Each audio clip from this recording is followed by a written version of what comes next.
Welcome to the Centurion 360 podcast with PR marketing and crisis management expert Michael Bilello. And welcome to the Centurion 360 podcast. I am your host, Michael Bilello. Check us out on Twitter at Centurion 360. My personal Twitter handle is Bilello PR. You can also send us an email, info at centurion-strategies.com. There's been a lot of news recently about the earthquakes in Nepal. Today's guest is Gunnery Sergeant Jeremy Vought of the United States Marine Corps. He is part of Joint Task Force 505, and he's going to give us a situational report on what's going on the ground. What do those disaster relief missions look like? What are some of the technologies that he's applying as a public affairs, media relations Marine on the ground today? And we're going to draw a parallel between 2015 Marine Corps Public Affairs Chief and 2003 Lance Corporal Jeremy Vought. When he was with me during Operation Iraqi Freedom, I had the honor and privilege of leading Jeremy from Kuwait into Iraq and back home safely.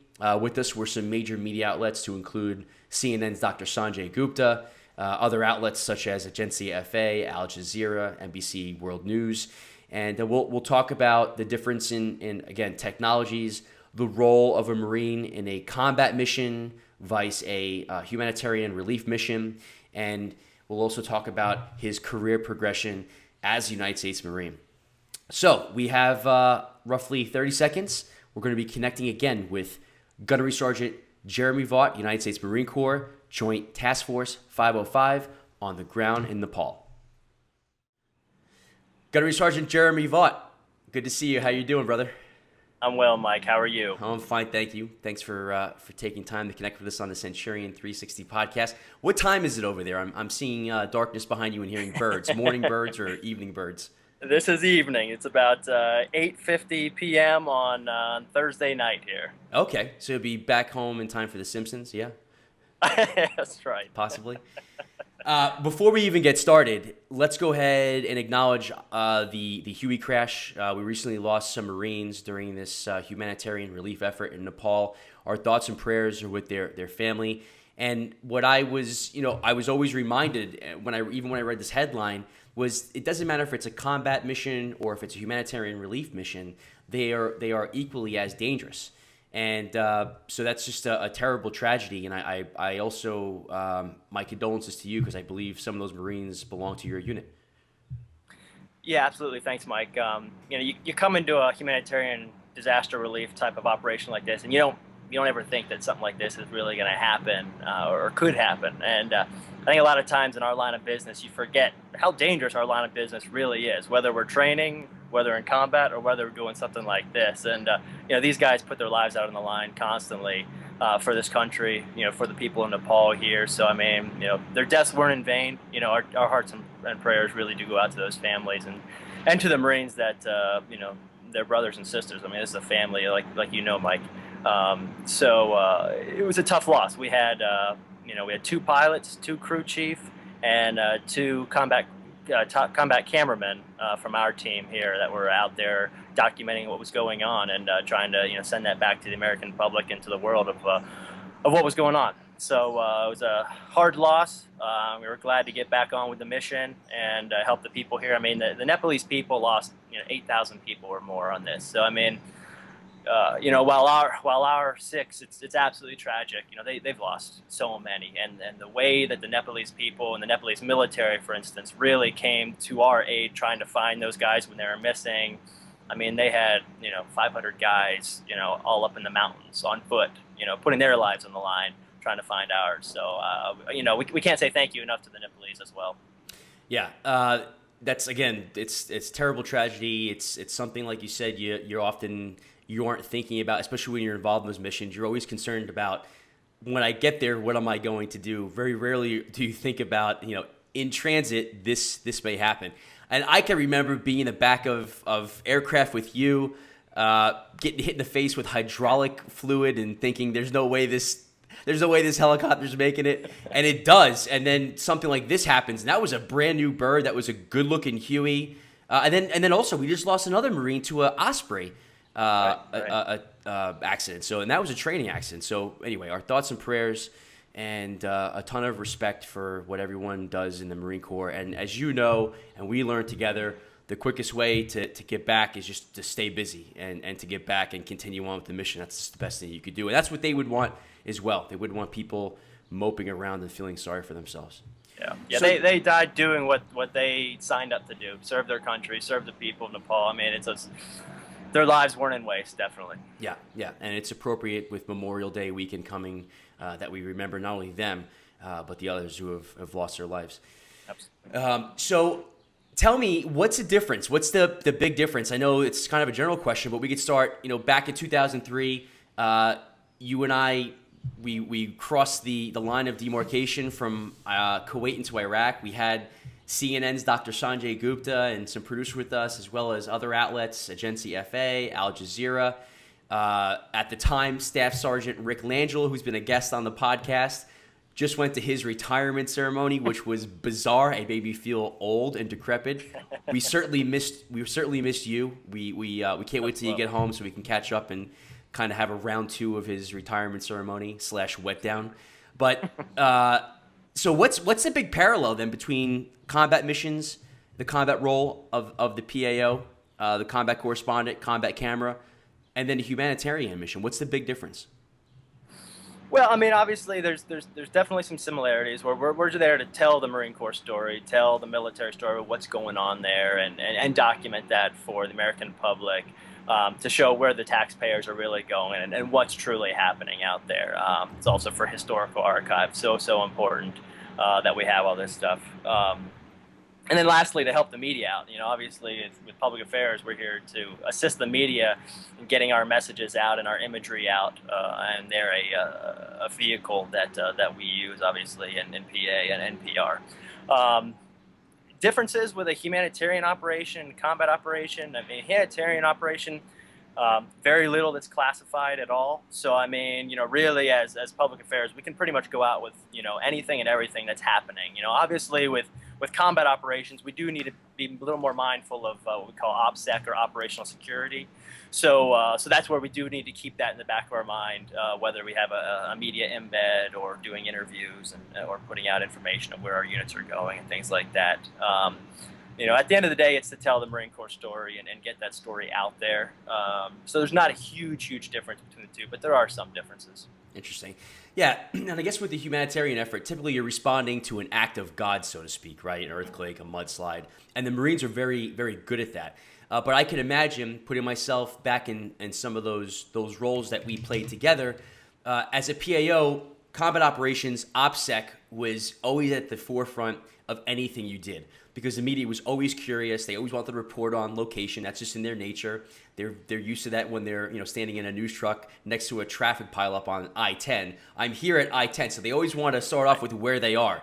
And during combat operations, that can't happen. Although I believe Geraldo did unsuccessfully try to draw a map in the sand and then was escorted out. But so that was always my biggest anxiety, was making sure that I was telling the story fast, accurately, being a good steward to the media, getting the story out there, but then making sure that I wasn't endangering lives. So that's probably a big relief. And then from a crisis management standpoint, when you have a Huey crash like this, you are managing a crisis. You're respecting next of kin notification. You're making sure that as the investigation is underway, the media is always going to ask what took down that helicopter. And so you have to go through a procedure on what to release, what not to release. Do we know what caused this helicopter crash yet? At this point, we don't. We've sent investigation teams up there from Headquarters Marine Corps, so the accident investigation team has been up there on the mountain. It's a very treacherous part of the mountain where it actually did crash. So the investigation itself was quite dangerous and quite risky, to be honest with you. So we'll get those reports back and hopefully figure out actually what did happen to those guys out there. But yeah, it's still ongoing at this point. Yeah, so clearly a question that you're familiar with, then that's exactly what we're talking about, is how do you appropriately answer that question. What's the big difference between the technology? We had satellite phones. We had, I'm not even sure, we didn't have internet connectivity except with the mobile command centers, right? We didn't have anything that was too mobile. We had Tough Books, Panasonic Tough Books, but they were just basically like rocks that you can use as a weapon if you ran out of ammunition. That was about it. What's a big technology advancements? The biggest thing for public affairs and folks in our field is transmission, that transmission capability. Because as you know, I mean, the world of media, the world of PR, of PA is instant. That's just, with the social nature of things, we need to be able to push information instantly. And that was the biggest drawback of our time there in Iraq, is we couldn't push information to the media unless CNN was right there with their satellite Humvee, or they were right there with their sat phone or something like that. That was the only time we could get our commander on TV saying this is what's actually happening. Nowadays, that's not the case. Now I'm able to sit here in Nepal with, talk to you through the internet, through Wi-Fi hotspots. We go out now with satellite technology as an actual organic asset to us. So, as a public affairs guy, I know how to shoot video and shoot photos and write stories, and that's what our team. We also know how to actually do satellite communications and send little, right now we're fielding a backpack system, 45-pound satellite system that's battery powered. You plug a camera into it, and now I can go live HD video from anywhere in the world. Wow. So now I don't have to worry about the media coming to me. I can now go to the media, and it's really changed the entire field of what we do and making it more immediate, and it really is just much better for the information flow to the public. Yeah, that's tremendous. That definitely would have been a game changer, and I can think back to one or two scenarios where that would have definitely helped out. Tell us about the role of social media. You're somebody who's very involved with social media. The Marine Corps has done a much better job than they did even just 2 years ago with social media. What role does social media play when you're in a mission like this? With a mission like this, social media is key, especially getting our information out to the actual Nepalese people. And that's what we've seen, is the engagement from people on our Facebook, Twitter, Instagram, things like that, has been primarily either from the U.S. or from Nepal.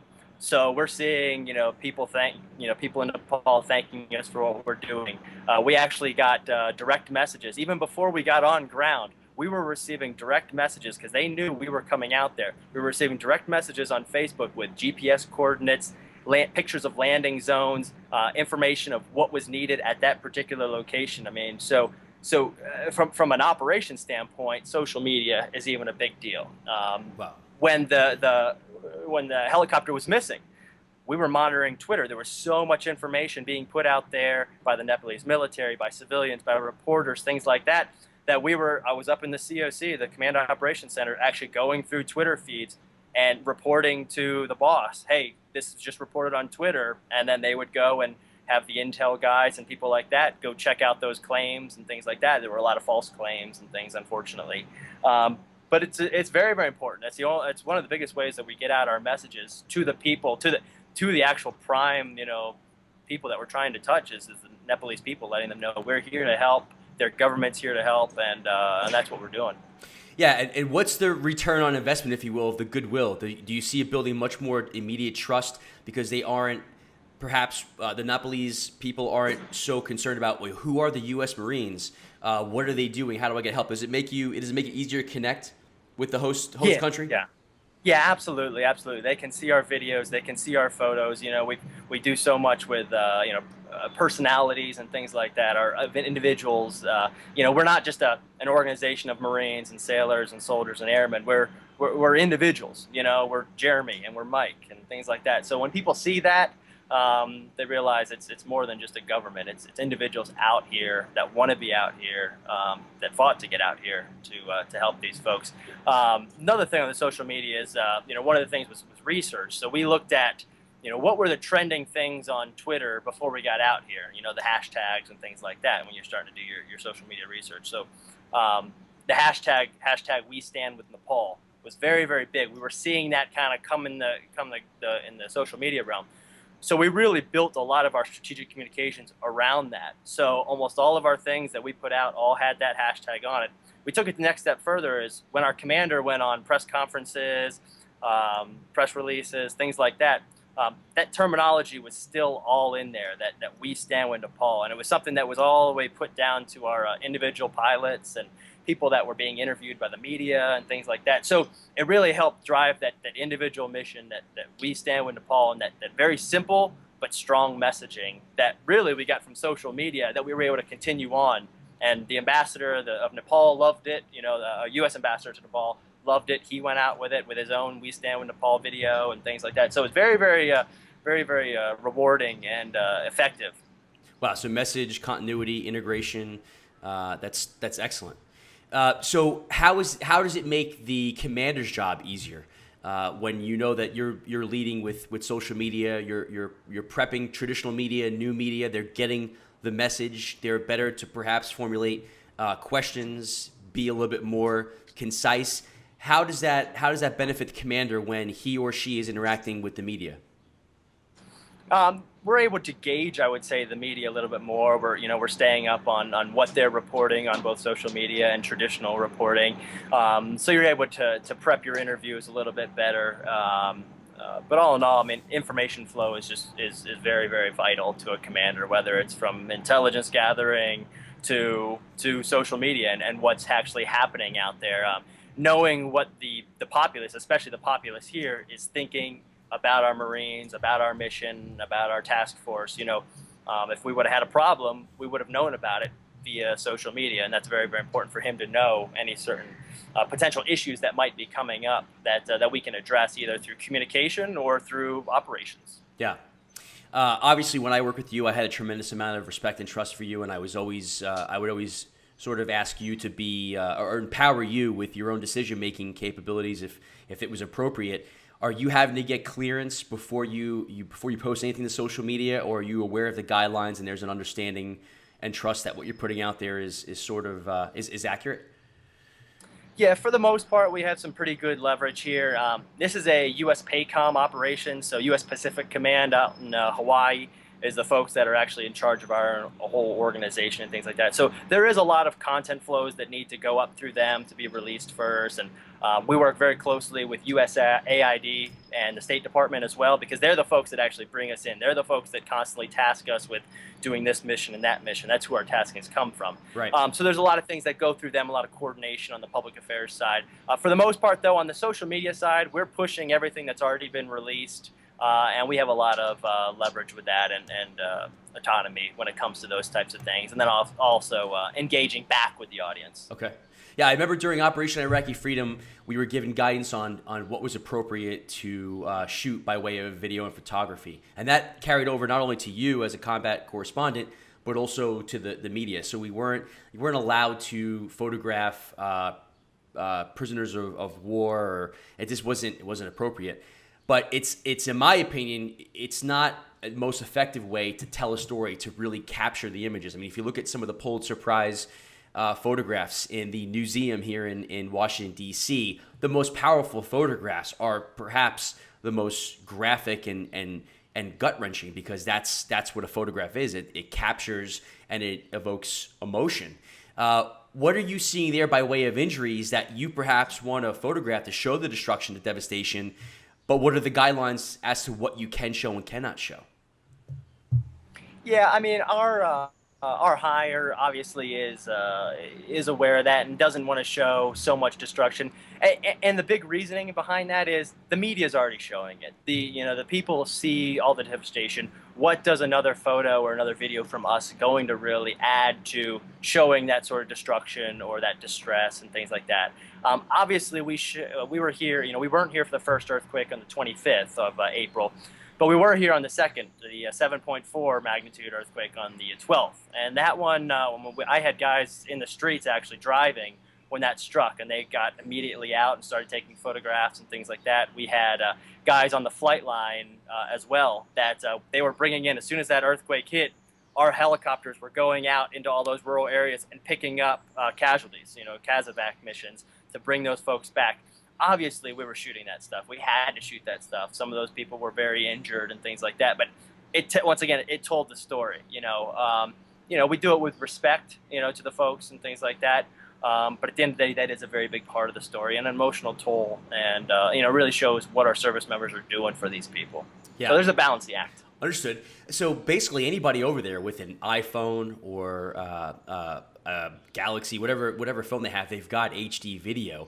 So they're all perhaps, are they instructed and empowered to take their own video with their own devices? And if so, do they have to send them to you for review and approval? Does it keep you up at night knowing that these folks have video? What would our experience have been like if we had video cameras? We probably would have gotten in some trouble, I'm thinking.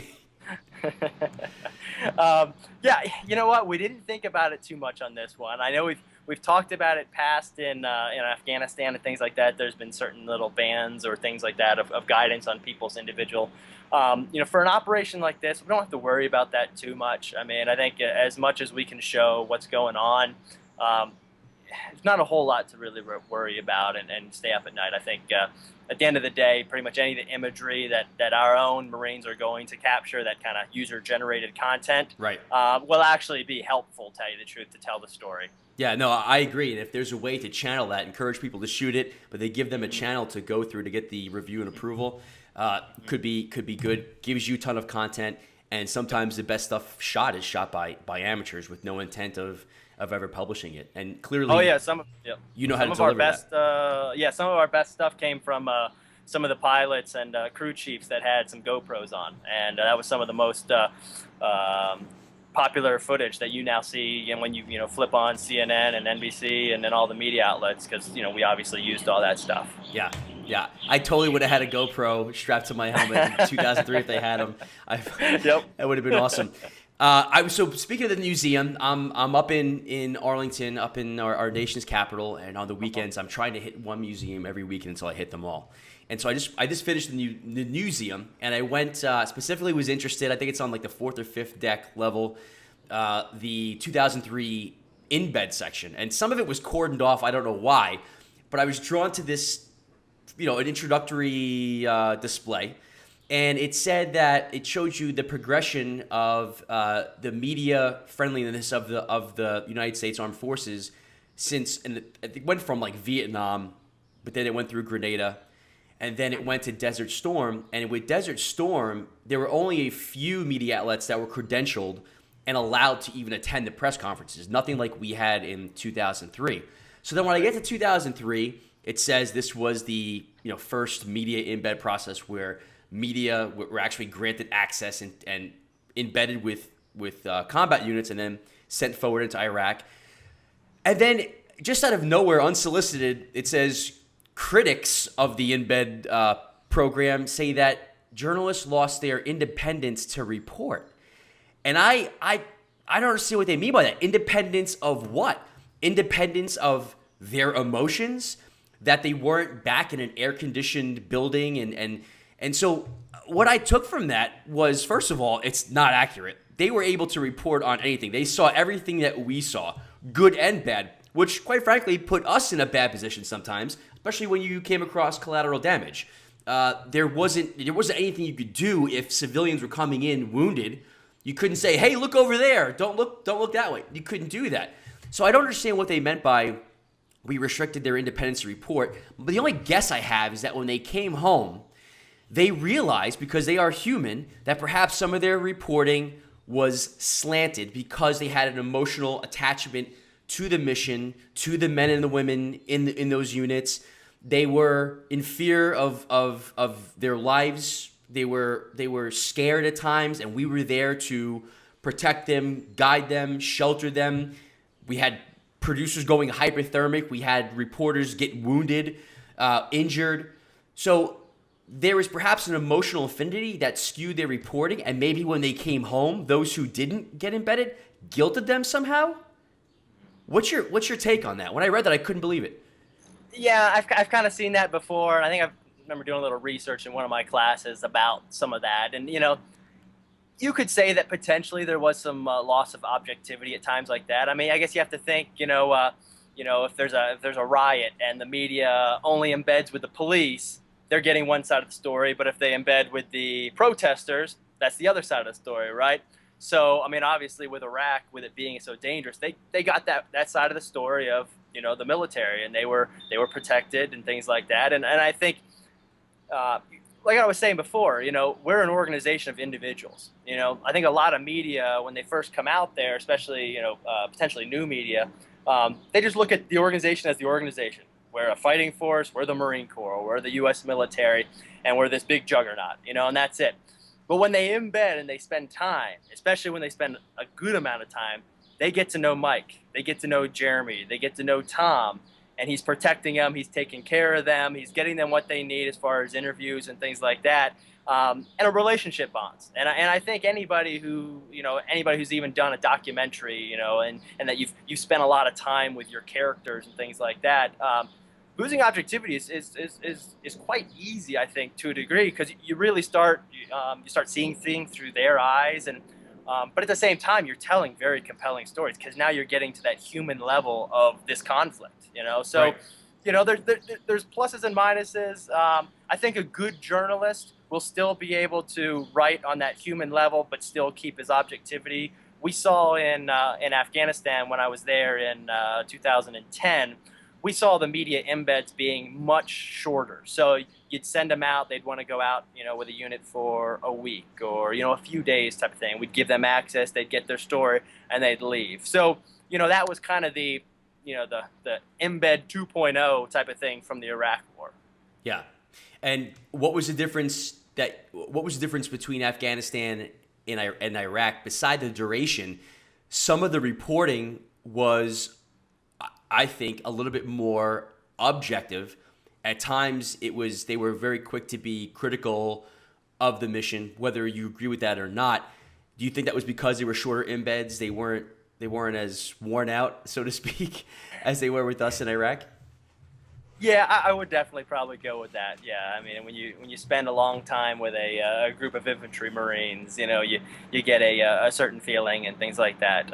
So yeah, I think those shorter ones, being just jump on a helo, get out there to the front lines, get back, stay safe, things like that.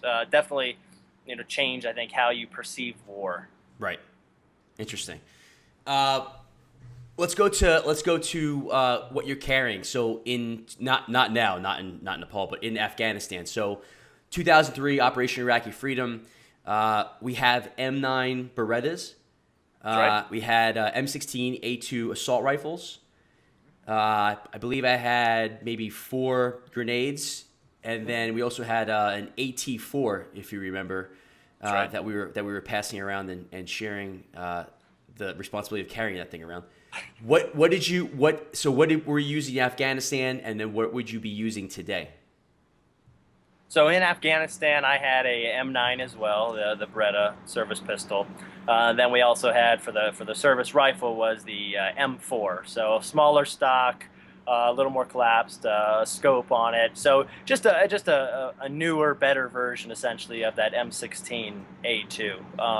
Where I wasn't with an infantry unit, so we weren't carrying grenades or anything like that. I would just send my Marines out with their 150 rounds, go embed with your unit, go document what they're doing, tell their story, and then come on back. So that was basically what we were coming out with, was those 2 weapons. Okay. And has it changed again? There's a new service pistol that's coming out? There is, yeah. They're going back to the 1911, the 45, but that's mainly, I think, for our special ops guys, our MARSOC, Marine Special Operations guys. Not for everybody, at least not yet. Yeah. Now, the Ed-9 had a problem with jamming. The blowback wasn't as good in terms of clearing debris, and the stopping power is probably questionable, so I could see them going back to the 1911 for that reason. Interesting. Yep, absolutely. What about camera equipment? What type of cameras are you using now versus Iraq versus Afghanistan? Are you seeing technology progression there as well?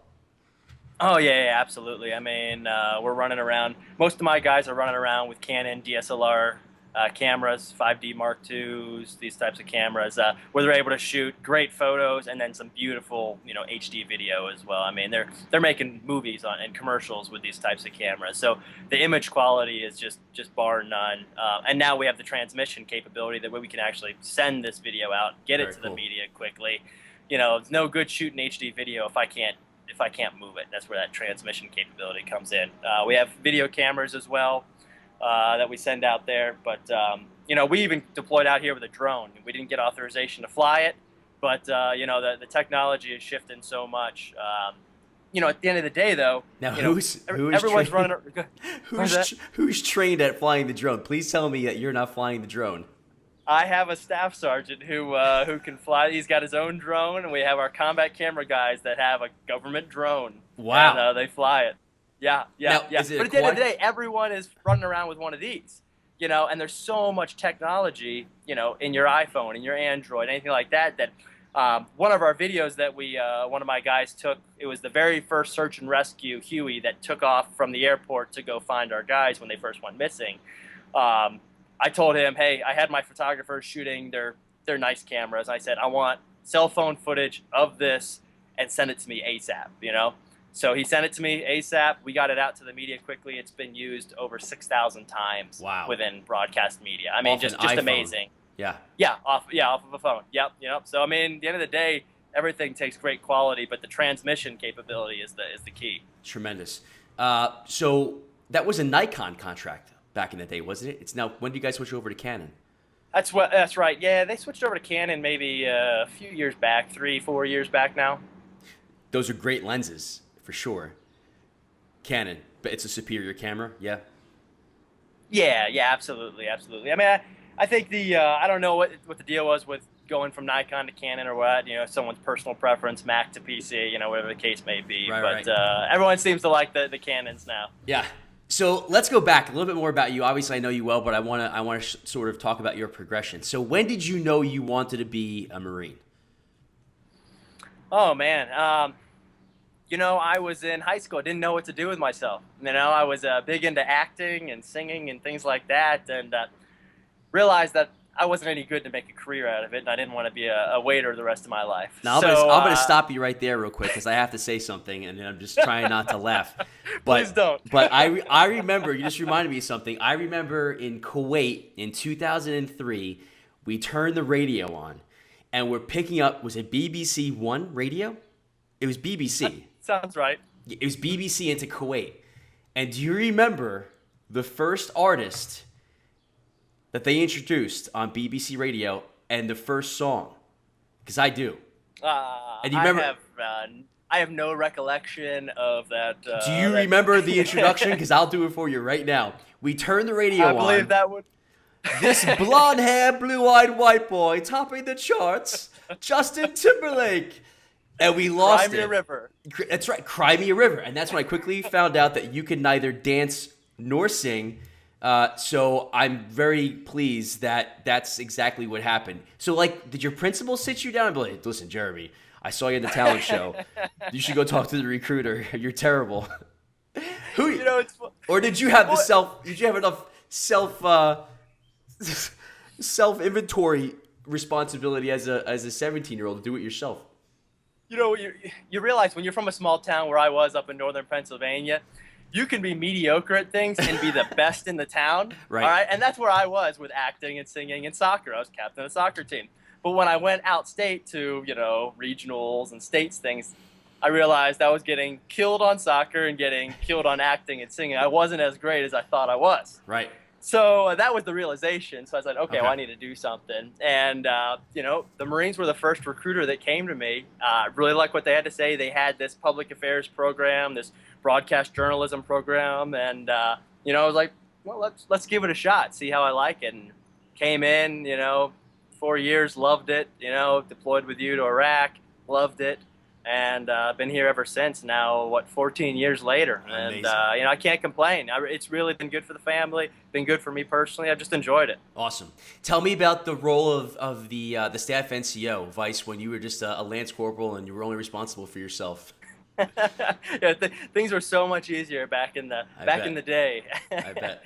No, I mean, at this point, you're at the leadership role, and you're taking care of your guys. You're making sure that they have everything that they need. You're motivating them. Obviously, we just had this kind of traumatic time in our team, losing 2 guys. So you really need to be that strength for them to continue the mission. Help them mourn where they need to mourn, and push them where they need to get pushed, and things like that. But all in all, you're there to take care and lead at the end of the day. I'm not picking up the camera too much often anymore, unless it's to stream some interviews out to the media or things like that. So it's them. I just help with the creative process a little bit. I give them my guidance, hey, go create these We Stand with Nepal videos, and let them come back. And I'm amazed sometimes that they come back. I always think, I'm a pretty smart guy, a pretty creative guy. And the things that I see these new Marines come in, with me, and they show me these videos they create, and I'm like, wow, I'm definitely my hat's off to you, and I'm glad to be able to serve with you guys and to lead you, because it's great to see the talent that these guys have and the energy that they bring to this field. Right. Speaking of talent, from the first time I met you, I thought you had you have I think potential to be a Marine officer, if that's the path you wanted. Have you thought about the Marine officer program? Have you thought about switching over to the dark side? I have multiple times, and I think at the end of the day, now I'm a little old, so I would need some serious age waivers and things like that. As weird as that sounds. So here's what I thought about the other day. So I no secret, 35 years old. I'll be 36 in September, and I was running the other day, and I Monday, Tuesday, Thursday, Friday I go to the gym, but then Wednesday I run down to the high school right up the block. Washington Lee High School, and I run around the track, and I'm running around the track, and I'm completing my 3 miles, and I'm gonna go bust out some push-ups, some pull-ups, and I'm thinking to myself, some of the guys that I was in OCS with, former gunnies, former staff sergeant, that were 33, 34 at the time. Listen, Marine Corps OCS is not, and I'm gonna say it, and I'm gonna get the hate emails, whatever. It's not Air Force OCS. It's not even Army OCS. I mean, it's rough. I'm not sure today. I would have to get through it mentally. I would just have to get through it, but it would not be pretty. Right. And my lower back would be a mess. Like, I would be sleeping on the floor so I can get up the next morning and walk to the chow hall. I could imagine going through OCS at 30, so I don't blame you for that, for sure. But you definitely have to get some old man waivers, no doubt. No, I've enjoyed this field too much, and I think that's been another thing is you go officer, you don't exactly know which field you're going to get into, and I've just enjoyed this field so much, being able to see the Marine Corps story, tell the Marine Corps story, and it's been so rewarding that I don't know how much I'd love another job field, to be honest with you. Yeah. So I'm comfortable where I'm at. I really enjoy it a lot. I love seeing the Marines do great work and things like that, and push them and help them along in their career and to guide them. What's been your favorite duty station? You've been everywhere. Where have you been? Well, I've been to Southern California there, Camp Pendleton. I went from there to Hawaii. From Hawaii, I went to Syracuse University. The Marine Corps sent me through a program there for a year. There I went to the D.C. area. From D.C. I went to Atlanta. In between there, obviously deployed to Iraq and Afghanistan and the southern Philippines and things like that. From Atlanta, then now I'm in Okinawa, Japan. Best one by far would probably be Hawaii. Hawaii was just a great duty station. Go back there. I wouldn't retire there, but I'd definitely go back for another tour in a heartbeat. My wife is constantly pressing and prodding me to, how do we get to Hawaii next? Yeah, that's the one duty station that for those of us, and we're all friends on Facebook, and we do a pretty good job keeping in touch, I think. And I see everyone posting pictures from Hawaii, and I just say to myself, wow, that seems like a pretty decent place to go on the government's dime, because it's very expensive otherwise. That's right, yeah. Yeah, very interesting. How has the uniform changed? I think back to some of the gear that we were issued. First of all, I don't even want to call it gear. I mean, it was embarrassment. In fact, I was just joking around with someone the other day. I remember being with you, and we were in our Humvee. And our Humvee, this was rolling into Iraq. Our Humvee had, first of all, we had no body armor. Our Humvees had plastic doors, some of which had to be bound with 550 cord or tied because it would swing open. We had old Kevlar, we had old camis, we had old rucksacks. Some of the stuff wasn't even serviceable. Some of the gear wasn't serviceable. It had been, put away since 91, I'm assuming, and most of it was Vietnam era shit, yeah. And so I remember getting that stuff. Thank God for shout out to John Holworth. Anything we needed that they didn't have, John Holworth was very resourceful. Hey, sir, what do you need? I need some new mags. I need a new gas mask. And John it was always a resourceful Marine. It's one thing I appreciate about Marines, always resourceful. But how is the gear changed? Obviously, much better. Oh, I didn't finish the story. So we remember the U.S. Army pulls up next to us. Their Humvee, they had like the plates in the doors, and they had like power windows and systems in there. And I'm like, what are we doing? The Navy hates us.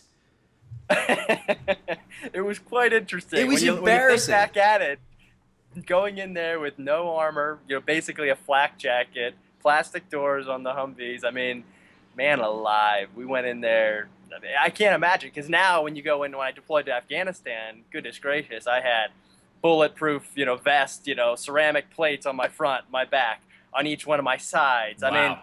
to a degree, it was a bit much, because then, you're sacrificing your mobility, trying to get up in and out of these MRAPs, these mine-resistant ambush-protected vehicles. Good Lord, each one of those doors, you'd pull the door shut, and it must have been a 500-pound door. I don't know. I mean, I don't know how heavy these doors were, but just enormous. So, yeah, the amount that the war has changed how we equip ourselves and things like that. Obviously, we're wearing new uniforms. We even switched to, when we deploy, to flame-resistant uniforms, because the whole IED threat that was so strong. Right. The idea was, hey, if we do get near flames, our uniform isn't going up in flames like that, or singeing on us, things like that. So there was definitely some improvements, big improvements, that the Marine Corps and the military as a whole really took there during those years. Yeah. The gear we had was ridiculous. I mean, it was beyond ridiculous. Beyond ridiculous. So even like the undershirts are different now, right? We had regular cotton undershirts that would just absorb and keep all the moisture. You would take your flak jacket off and you were just soaked. It's gotten better. Obviously, that's a huge improvement. Right. Yep. Absolutely. What about boots? Are we still using the same old ICB boots? Are you wearing anything different? No, now we have these shower rugged shoes? all-terrain boots. Yeah, rugged all-terrain boots made by I think were made by Danner, and pretty good boot. What we found out in Afghanistan, especially with the rocks out there, and very very mountainous terrain, sharp rocks, and our boots were just getting shredded, completely shredded. So they needed a much stronger boot with a sole. The toe and the heel now is enclosed with hard leather instead of just the suede all the way through. So yeah, no, much better. Are they making you polish that little piece of leather on the front and the back? No, polishing is done. Wow. Old Marines right now are angry. How many Fridays and Saturdays did you guys spend polishing your boots? And you just heard that you no longer have to polish your boots. And I can hear them now. They're so damn nasty. These young Marines, they have no idea. Yeah. Oh my goodness, hours, and pressing the camis. The camis, hard to be smart. Yeah, that was just part of the Hayes package. Now I'm sure if you go to like boot camp, that's not even something that they have to worry about. Is pressing camis in between getting stuff thrown at you and yelled at. Always a fun time. So give me just wrap it up real quick. Give me your top lessons, things that you've learned on all these deployments that you think you're going to carry out into the civilian world when you do in fact get out. What have you learned? I mean, biggest thing here is content is king. I mean, whether you're in government, military, the civilian world, I mean, you're trying to, relay your messages or whatever your product is. I mean, the biggest way is put out good content, because that's the stuff that people are going to want to share, talk about. The whole guerrilla marketing can happen and things like that. The other biggest thing that we really focus on a huge amount is those personality stories and personality. We're an organization of individuals. So when I can go out and, and this is what I did, I had our Marines take photos of just about everyone in the command and put their hometown. Well, now, before we started talking, I had 2 interviews with some Lubbock, Texas natives. Well, now I'm able to, we're Lubbock, Texas media. Maybe we're not talking about Joint Task Force 505 and the relief mission that the American military is doing. But because I can place, 2 people with their hometown from Lubbock, I can get them into their media because they're interested in what their hometown heroes are doing. It's very, very, very effective, especially for an organization like the military. It's very, very supported back in hometown America. So those are big ones. Obviously, the social media and being able to engage with your audience is big. And then, I mean, the last one, this is some term that we use in public affairs, that maximum disclosure, minimum delay. And it's really, giving as much information as possible, good or bad, in the least amount of time. With the news media, with things like that, you got to feed the beast. You got to, put it out there because if you don't, speculation occurs. And, we saw even with the Hilo crash, just so much speculation out there, bad information, which can really cause a lot of more harm than good, really. So, that maximum disclosure, minimum delay is important. Yeah, and all those things carry over to the private sector. First of all, I'm a huge fan of local, regional media markets. It's nice to get the national hits, but when you really want to drill down and connect with people, and social media is very effective for that as well, getting down to the local level and really appealing to folks, again, at the local, regional level, that pays huge dividends. But then also making sure that you're supplying information on a constant basis and not just being reactive. And it's not just the government. I mean, I even see private organizations that are very reactive. They're not very good about having a good, constant flow of information. And you're right, that pays dividends when something bad does happen. People ask me all the time, what's the best thing to do by way of crisis management? And the best thing you could do is, when there's not a crisis, all these other days in the year, make sure you're putting out positive information, good information. Because when that one day does come and there is a crisis, everything that's out there prior to is going to allow your organization to get through that crisis much quicker, much more effectively. And the media is not going to speculate. They're not going to editorialize, and you'll have a lot more by way of alibis. Gunnery Sergeant Jeremy Vought, thank you very much for joining us. We're going to have you on again when you get home safely. We'll talk about, I think, some interesting tips for those who are in the armed forces and how they may be able to supplement their income and embrace the entrepreneurial spirit. Is that correct? That sounds great, Mike. Yeah, there's a lot of folks out there in the military looking to get ready for retirement, or move to that next stage in life. So the military can be a good stepping off point to let someone really get their feet out there and get their feet wet. Listen, I'm all for it. Listen, man, I'm very proud of you. Congratulations on all your accomplishments. Please be safe coming home. And when you get back, I think Rick and I are going to have to catch you up on some things and buy you with the biggest steak that we could possibly find. And we'll catch up. All right, I'm game, Mike. God bless, and I appreciate you having me on. No, you're fine, man. I appreciate your time. Thanks, Jeremy. Have a good one. Thank you. All right, bye-bye. Bye. Thank you for listening to the Centurion 360 podcast. Follow us on Twitter @Centurion360. Until the next episode.